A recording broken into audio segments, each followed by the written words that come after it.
what they've told us, that it's sort of like an erasure of their culture, their history. They actually prefer the name Burma. Great question. Yeah.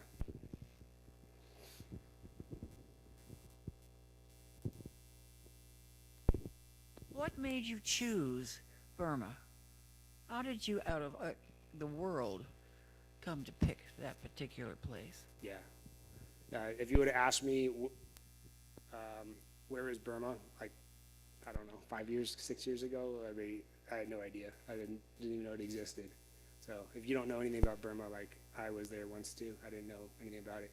But it was, I really felt like a lot of things had led me in ways I didn't even know, that I felt like God was like preparing me and shaping me for where I am now.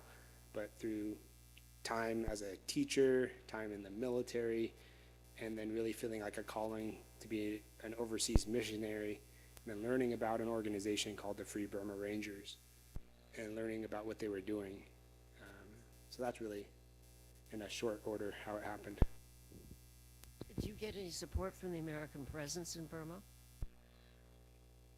Did you get any support from the American embassy in Burma? No. None at all? No, none at all. Yeah. Because Stanford has quite an operation over there. Yeah, I'd like to hear more about that. I've never heard of that. Well, that's interesting. Yeah. Okay. Well, I spent a week on the Yeah, maybe we could talk after.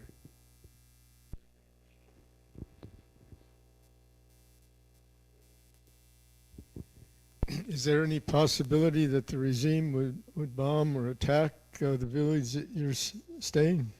Absolutely, yeah. So a lot of the missions that I've been on previously were at the front line. So I'd go to the front of where the fighting occurred, but with this new project that we're doing with mine clearance, we're just like a few miles back from there. And it's the area that local leadership decided was the best bet to begin clearance operations at, because they believe it's the least likely to get attacked. Anywhere inside Burma, you could be hit by an airstrike. Doesn't matter where you are. So the village that we're in could be hit by an airstrike, but they have, based on, their research and stuff that they're looking at, very slim chance of a ground attack. So the last time it was attacked was in 2023.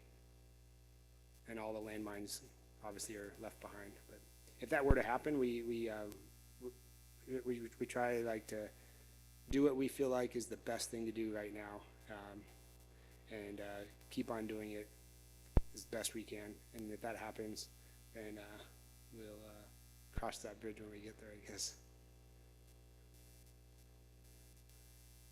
Sir? Yeah. So I was going to say, welcome back. Just like I just came back myself from Texas. I was going to say, I know it's a lot of questions, but I was going to give you a compliment. I think it's the most boldest thing that you've done, because it's at a high level. And I hope, because I feel like our generation needs more leaders, because there's just a lack of courage, a lack of confidence. I think it's just a lot of social media degrading our generation. So I hope, like myself, I went to Texas, I want to leave a legacy. You have a big legacy in front of your kid. Continue what you're doing. Go all out. I mean, he would say as much, our rector would say, we don't have, Jeff, I'm a bit nervous. We don't have much time in life. Go all out. I think between now, go all out. I hope your presence at Burma to America develops leaders, develops encouragement, because we need that here. Because whatever I feel is just that our men are just, for whatever reason, are just turning soft. But hopefully, but like I mentioned, I'm gonna give it from my spirit to you, and wherever you go, you're gonna spread your word, just like love, strength, boldly intent to the throne, as we all should do. So congratulations, continue what you're doing, and I think there's a breakthrough working in your favor. Thank you. God bless. Yeah, I have a QR code, but I can also, anything you write on that sheet of paper, every table should have one. If you write your email address or your name or your phone number, I will make sure to follow up with you and get you that. But please come in if you want to chat, or if you want the QR code, I can Yeah, consider putting your name and your email address on the sheets in front of you, and that will get on their information. They'll get sent directly to you. Yeah. Also, feel free to come up and talk to John afterwards. I'm going to stay with him and run him into preach, so he can stay as long as he needs to answer questions. But also, we can send stuff out officially from the office if that's helpful as well. We want to maximize our ability to support John and his wife and his family. So, thank you for being with us, John. Thank you. Seriously, man. Thank You're you. God bless. inspiration.